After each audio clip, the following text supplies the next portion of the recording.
Hi all, day 12 of the world's biggest juice detox for me, planning on doing the full 28, so almost halfway through. Can't believe that, 12 days. Having done the 60 days last year, I then sort of tried again later in the year and did sort of struggle a little bit to get on track and do anything more than a couple of days, but obviously my mind's in the right place at the moment.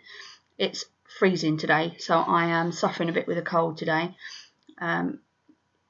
Juicy high, my skin's feeling good. I slept really well last night. In fact, I didn't wake up till gone 9 o'clock this morning, which is really unusual for me.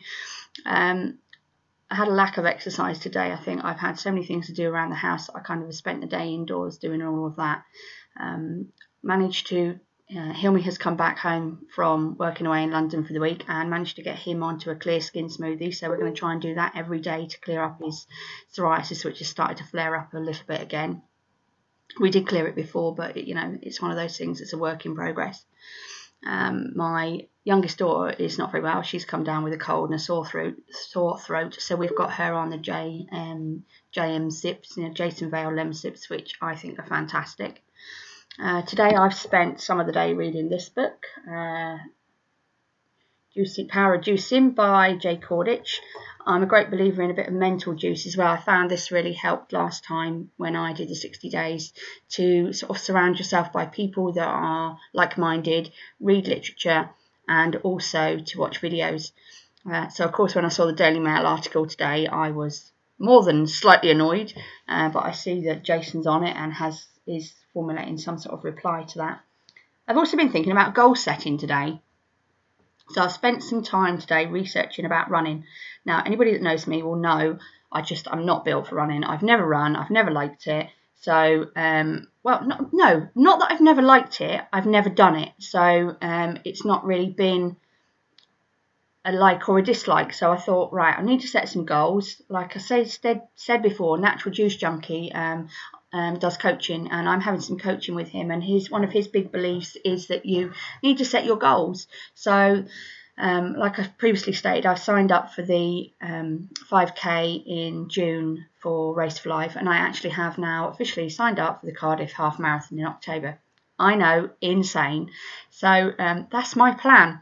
But I've obviously now got to set some minor goals in between then. I want to go up Penny Van, which is one of the mountains near us, and start increasing the walking.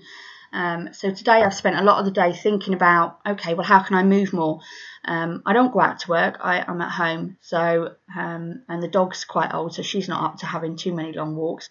So I've got a treadmill coming next week, which will be up in the lounge. So if I'm going to watch TV, if I want to watch TV, I have to walk and watch. That's one of my decisions. I've also been looking at a couple of other things, and I found the Alzheimer's Society do a Cornwall Coastal Challenge, which I really, really, really want to do. But I think that's going to be a next year goal because it's in June, and we've got so many other things on this year that I don't think I'll be able to fit that in. I grew up in Cornwall, so that I will absolutely love to do. And I've even now toying with the idea of 3 Peaks Challenge. I think the juice is all going into my head a bit, but I'm beginning to realise that it isn't just good enough to just say, right, well, I'm going to juice and lose a bit of weight and get healthy. You've got to kind of put all these other factors into place as well. I was watching, I don't know if anybody's been watching it, a programme I think it's on Channel 4 called Weighing Up the Nation with this, I don't know, can't remember what his name is, Christian Jensen, who does Embarrassing Bodies. And I don't know why I'm watching it, but it's making me really angry, and I'd like to know if anybody else has any thoughts on it. The guy is taking people who are overweight and basically pitting them against each other. So he'll take 2 people who are completely opposite. So the one I've just watched, he had a vegan and a hunter, and they both put up £500, and then the person that loses the most weight wins the other guy's £500. Now, yes, that's all well and good, but he's working on the old premise of calories in, calories out, and it's a short-term fix. What happens when you take that motivation away, that money motivation, to these guys who might lose quite a bit of weight in the period of time that they're doing it? They're not going to carry on. They're not educating themselves in the right way to eat, and they're not, addressing the problems that have caused them to get to the weight they are in the first place. So I think for somebody that claims himself to be a doctor and putting this on TV, you're just playing back into that old diet mentality, and it's only a short-term fix yet again. It is so frustrating, and I kind of think I'm getting a bit evangelical about it now, that I really truly believe in this, and to see something like that on national TV is very frustrating.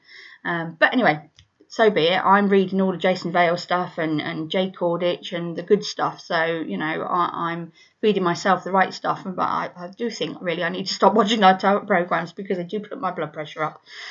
And that's one of the things that I wanted to really keep down. And I don't know if I've previously stated, but when I started this back in April last year, my blood pressure was 157 over 117. Normal is 120 over 80. So mine was very, very high, and we've got a heart history in our family. So it was one of those things I wanted to address. And I've got a heart rate monitor, not a heart rate monitor, a blood pressure monitor at home. And this morning I've taken it and it's bang on 120 over 80. I mean, what more can you ask for, and what more proof do you need? So tomorrow I am off to the Natural Juice Junkies Raw Food event. We're spending a day preparing raw food, and I think we're preparing our own lunch as well. Neil has put up some pictures of what we're going to be preparing, so I don't know whether I'll be videoing tomorrow night or not. Depends how tired I am when I come back. So this was my challenge. This event I booked to go with Hilmi before I decided to do this detox. So my challenge is, do I go and eat, or do I go and take my juices and just feed Hilmi? But I'm going to make the decision that what I'm going to do is I'm going to make the thickie for tomorrow morning. I'm going to have that en route to Cheltenham. I will partake of the raw food during the event because, it's raw. It's not like I'm going down the street for a curry and chips or a kebab and beer. So I'm going to have a little bit of what I fancy tomorrow and hopefully enjoy it. And then I shall come back and do the spirulina shake, which, to be quite honest, I'm not looking forward to because I can't abide spirulina. I think it's vile.